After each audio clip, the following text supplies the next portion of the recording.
Afternoon, everyone. Welcome. I'm Christopher Hawthorne. I'm the Chief Design Officer for the City of Los Angeles and the Director of the third LA series at USC Dornsife. And let me bring Karin and Albert from Omgivning, ask them to join us. As I mentioned, you were the only office that won in two categories in the low rise challenge, which was quite a feat given how many entries we saw. So first, if you wouldn't mind just introducing yourselves and telling us a little bit about the office and your roles there. And we'll start with Karin.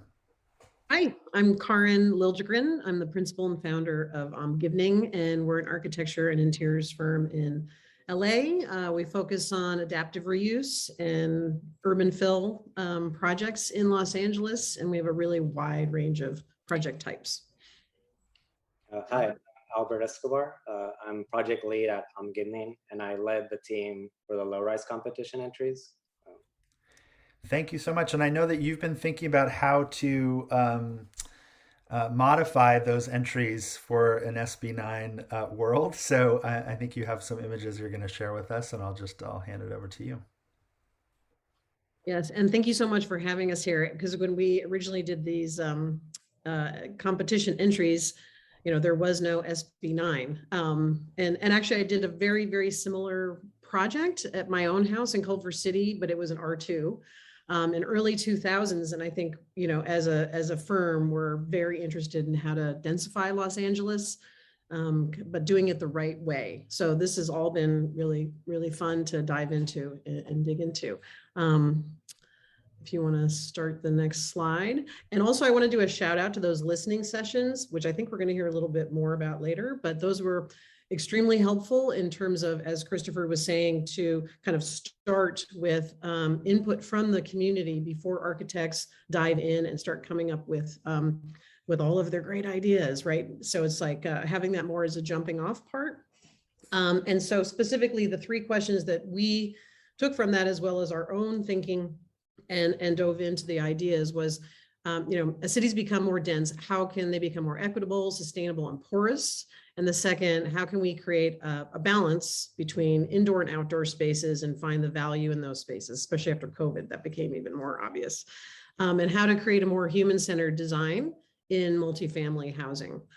So Albert's going to go through, we did the fourplex competition entry and subdivision. We're going to go through subdivision specifically, just because it seemed a little bit more applicable to having an existing home and doing a lot split. And then at the end, we're going to do a high level review of showing what the SB9 implementation means for both of these entries. Thank you, Karin.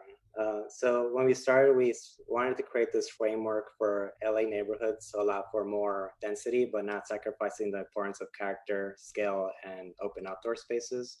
We wanted to keep the existing residents and retain the scale of the neighborhood. Also allow the ability to have smaller lots that afford a greater range of family types, the ability to own, as well as allow for multi-generational living through small additions to the existing house.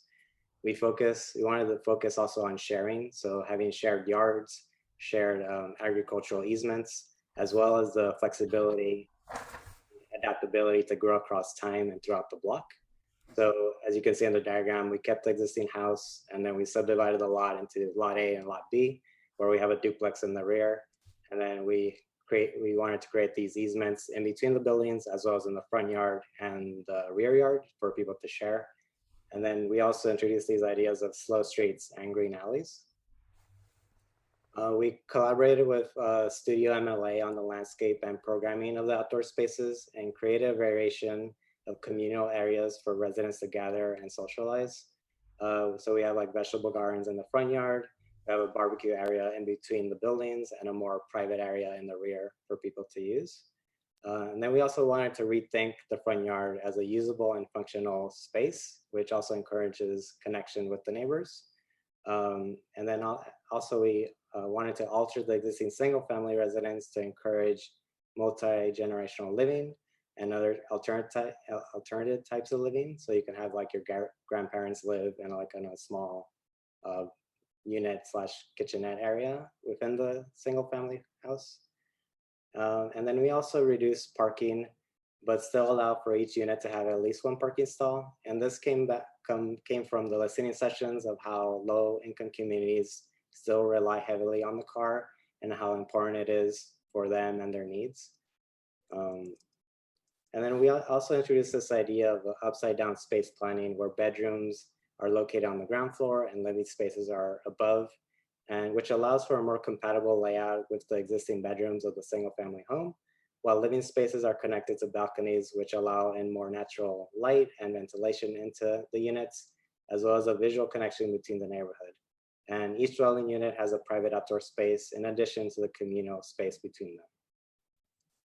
The competition brief stated that you could design up to 33 feet, but we actually decided to scale it down to 24 feet. And this came back to, like, we believe that densification doesn't necessarily mean that you need to build taller structures, but that reduced setbacks and proper arrangement of program can create dense urban housing that still provides natural light and ventilation in the units.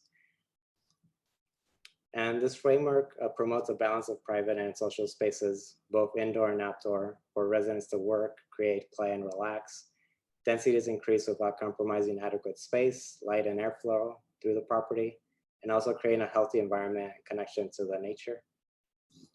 So we looked at how SB9 can be applied to the submerged project. So you can do a 2-unit development with an existing single-family home. You can do a lot split. Neither lot should be less than 40% of the original lot size. Lots need to be 1,200 square foot minimum. There's no setbacks for existing structures. There's reduced setbacks for side and rear yards up to 4-foot minimum, but you still need to allow for a 10-foot passageway into each of the entry units. And then you're allowed to have a JADU, but not allowed to demo or alter the existing home if the tenant is occupied in the last 3 years. There's also a reduction in parking, so you can do off-street parking of up to 1 unit allowed if you're close to a major transit center or a ride-share area. And then in our initial proposal, we're showing access to the alley. This is not currently allowed because an alley is not considered a public way, but this might be changed in the upcoming ordinances that would allow that. And then we also looked at how the SB9 can be applied to our 4-plex entry, which is the Hidden Gardens project. So you can do a 2-unit development plus an ADU plus a JADU, and that would work if you have an empty parcel, a no lot split, and no prior tenant on the property. And the front yard setbacks still need to follow the zoning requirements, and a JADU would be allowed within a main unit, and as long as it's 500 square foot minimum. And then a lot of the elements from the submerge are still here. So like reduced setbacks, reduced parking, and then no access to the alley driveway. And then lastly, I kind of just want to share these diagrams that was provided by Will Wright from the AIA, and they were done by architect Tracy Stone, just to show different scenarios how SB9 can be applied to a property. So again, you can do like a flag lot situation, or you can do a narrow lot condition, or even a corner lot condition. And there are some restrictions and some benefits for each one, depending on the property size. But these are just kind of like some demonstrations of what can be applied to it on SB9. And that's it. Just if there's anything we hadn't covered that any of you would like to say as we move toward a close. Karin. Just excited that I really feel like this is a great opportunity for more home ownership in LA, which is huge.